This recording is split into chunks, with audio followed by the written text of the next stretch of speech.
Bom dia, paz do Senhor. Hoje é dia 26 de janeiro de 2025, um domingo. Quem vos fala aqui é a missionária Ana Gerobano. Estamos começando mais um momento de João 3,30, que ele cresça, que eu diminua. Como de costume, vamos estar orando e logo em seguida vamos estar passando para a preciosa palavra do Senhor. Amém? Meu Deus, meu Pai, em nome de Jesus, nessa hora na tua presença santa, pedindo perdão pelas minhas falhas, pelos meus pecados, que são em número. Apresento o meu lar, a família, o ministério, chamar todos ter confiado na minha pessoa.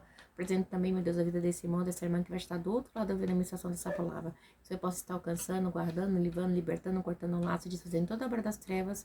Em nome do Pai, do Filho e do Espírito Santo de Deus. Amém? A palavra do Senhor hoje está em Gênesis 47. Jacó se estabelece no Egito, tá bom? José foi dar as notícias ao faraó. Meu pai e meus irmãos chegaram de Canaã com suas ovelhas, seus bois e tudo que lhe pertence e estão agora em Gozém. Meu Deus, meu Pai, em nome de Jesus, essa é a sua santa e preciosa palavra. Nessa hora eu te peço que eu diminua, que o Senhor cresça, que eu não fale aquilo que eu quero, somente aquilo que o Senhor vai falar aos nossos corações, em nome do Pai, do Filho e do Espírito Santo de Deus. Que eu, a missionária Ana Gerobano, desapareça, que o Senhor apareça no momento de João 3,30, amém? Diz assim, José foi dar as notícias ao faraó. Meu pai e meus irmãos chegaram de Canaã com suas ovelhas, seus bois e tudo que lhe pertence, e estão agora em Gozém. Depois escolheu 5 de seus irmãos e os apresentou a faraó. A gente sabe que José disse, né, que eles ficassem ali em Gozém, porque eles poderiam estar fazendo passe, também porque o povo do Egito ali, eles desprezavam, tá, pessoas que, os pastores, então, né, seria a maneira mais fácil deles estarem trabalhando, deles não estar sendo perturbado, tá bom? E aí ele leva 5 dos seus irmãos para apresentar, né?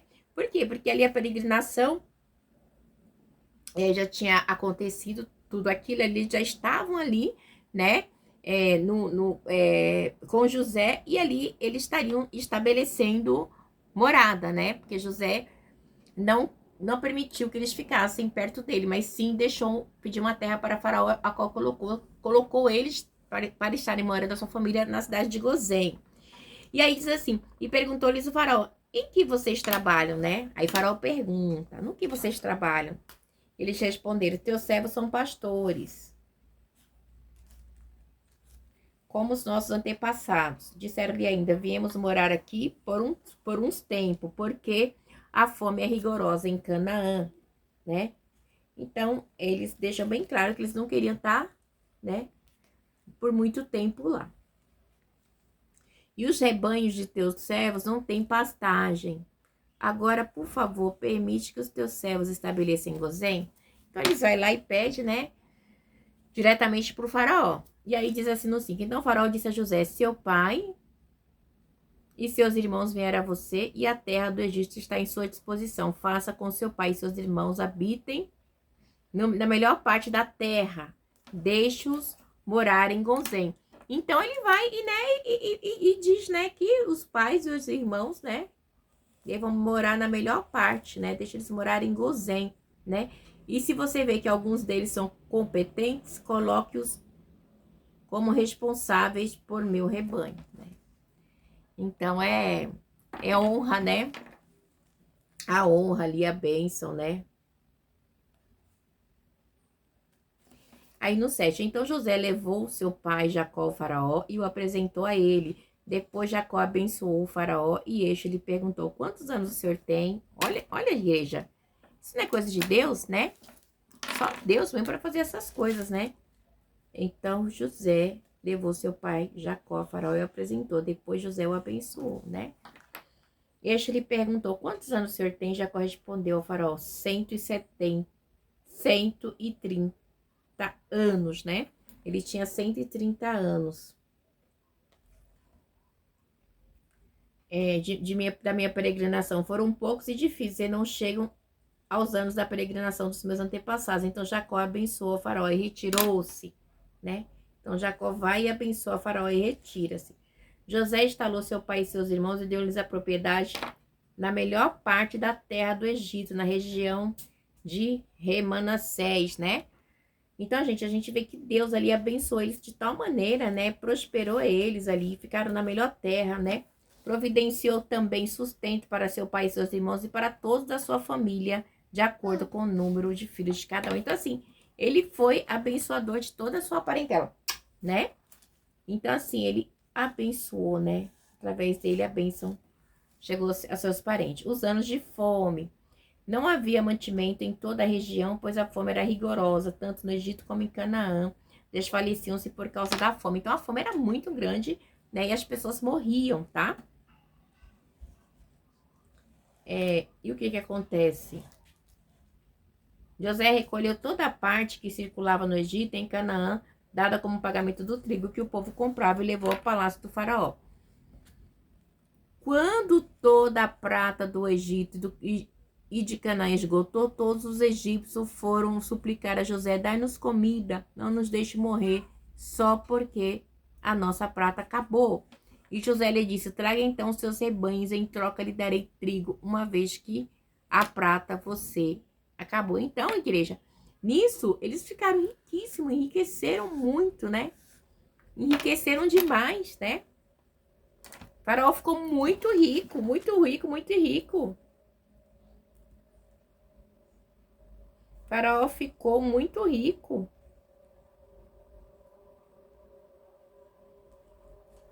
E trouxeram a José os rebanhos e deu-lhes trigo em troca de cavalos, ovelhas, bois, jumentos. Durante aquele ano inteiro, ele sustentou em troca de todos os rebanhos. Então, José, a igreja, foi assim uma estratégia, né? Então, assim, porque a fome era rigorosa. As pessoas foi dando o que tinha, deu a prata, depois os animais, foi gastando. E foi dando gato, depois as terras, e por último entregava a si próprio para fazer escravo. Tamanha fome que era, não tinha opção, né?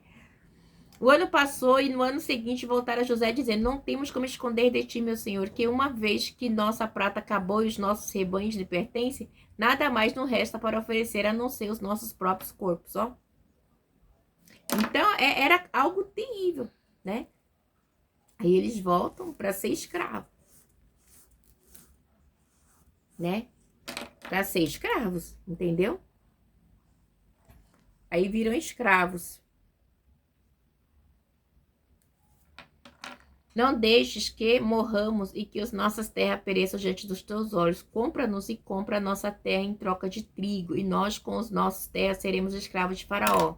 Então as pessoas, igreja, estavam tão desesperadas que elas estavam se dando como escravo, tá? Devido à fome, né? E dai-nos semente para que sobrevivemos e não morremos de fome, a fim de que a terra não fique desolada. Então, tamanha era a fome que eles queriam ser escravos de Faraó, tá? Por quê? Porque a fome era demais. Então, igreja, que situação deplorável, né? A gente vê essa situação, não dá nem para imaginar o psicológico desse povo como não estava. Assim, José comprou todas as terras do Egito para Faraó. Todos os egípcios tiveram que vender os seus campos, pois a fome os obrigou a isso, e a terra tornou-se propriedade de Faraó. Então, igreja, assim José, como administrador de Faraó, acabou comprando todas as terras do Egito para Faraó, né? E todos os egípcios tiveram que vender os seus campos, pois a fome os obrigou. Então, igreja, nossa, não tinha como, né? O que adiantava ter terra se fosse morrer de fome? De um jeito ou de outro, não tinha opção. Eles ficaram ilhados, né? Quanto ao povo, José reduziu a servidão de uma a outra extremidade do Egito. Somente as terras dos sacerdotes não foram compradas, porque por lei esses recebiam sustento regular do faraó e disso vivia, por isso não tiveram que vender. Então, só eles. Então José disse ao povo: ouça, hoje comprai vocês as suas terras. Não, disse: ouça, hoje comprei vocês e suas terras para o faraó. Aqui estão as sementes para que cultive a terra. Mas vocês darão a quinta parte das suas colheitas a Faraó, e os outros 4/5 ficarão para vocês como semente para os campos, e como alimento para vocês e seus filhos, os que vivem em sua casa. Então, é a maneira que ele trabalhou, né? Ele foi bem generoso com o povo, né? Ele teve uma generosidade, porque a situação era muito difícil, né?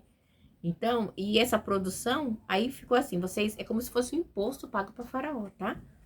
Durante 7 anos. Então, tudo que crescia também pertencia a Faraó. Vamos dizer assim, consignado, né? Foi muito interessante, né, isso. Muito mesmo. Porque, porque fala bem assim, ó. No 21, quanto ao povo, José reduziu a servidão de uma a outra extremidade do Egito. Porque tamanha era a servidão, né? Então ele ajudou ali, né? Porque eles não tinham um lugar, bem dizer assim, eles ficavam assim, não tinha um lugar certo para o plantio. Então José ali estabeleceu tipo que fosse um lugar de plantio para eles. Isso foi muito importante mesmo, né? O que José fez, né? Foi muito bom. José acabou se tornando assim, como eu posso dizer? Ele fez algo assim maravilhoso, tá? E aí eles disseram: Meu Senhor, tu nos salvaste a vida, visto que nos favoreceste, seremos escravos de Faraó, né? Então ele, nossa, não dá nem para entender assim, a maneira, é o próprio Deus, né? O próprio Deus usando José para ser bondoso para com o povo. Assim quanto à terra, José estabeleceu o seguinte: decreto no Egito que permaneça que permanece até hoje. 1/5 da produção pertence ao faraó, somente as terras dos sacerdotes não se tornarão propriedade de faraó. Então, né, até hoje acontece isso, Mateus. E aí diz assim, o último desejo de Jacó. Então, a gente vê que, assim, é outra coisa também, a maneira, né, que o povo conseguiu. Gente, isso aqui me chamou muita atenção, né, a gratidão ali que eles tiveram, né, com... José teve com o povo, né, um bom administrador, ele sempre vai fazer o melhor para todos, né, é um exemplo de administração, né? Ele não vai subjugar o povo, ele vai administrar com amor, com zelo, né? José é um exemplo de administrador. O último desejo de Jacó. Os israelitas se estabeleceram no Egito, na região de Gozém. Lá adquiriram propriedade, foram prolíficos e multiplicaram-se muito, né? Aqui é bênção. A bênção estavam sobre eles, né? A gente sabe disso, né? A bênção de Abraão, Isaac e Jacó. Jacó viveu 17 anos no Egito e os anos de sua vida chegaram a 147 anos. Aproximando-se a hora da morte, Israel chamou seus filhos. Aproximando-se a hora da sua morte, Israel chamou seu filho José e lhe disse, né? Se quer agradar-me, ponha a mão debaixo da minha coxa e prometa que será bondoso e fiel comigo e não me sepulte no Egito, né? Quando eu descer com meus pais, leva-me daqui do Egito e sepulte-me junto a eles. José respondeu, farei como o Senhor pede. Mas Jacó insistiu, jure-me. E José lhe jurou. Israel curvou-se apoiando em seu bordão. Então ele, né, falou, você jura, meu filho? Você não vai me deixar aqui? Você vai me enterrar lá junto com os meus antepassados? Aí, então ele fez um juramento, né? Mostrando que eles estavam concordando com o pai dele, né? Porque ele não queria ficar ali, ele queria ficar lá na caverna de Macpela junto com seus parentelas, né? E ali ele curva, se apoia, né?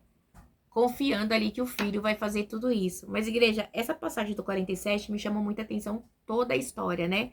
Mas, assim, você vê que um bom administrador, ele abençoa, ele não humilha, ele não subjuga, né?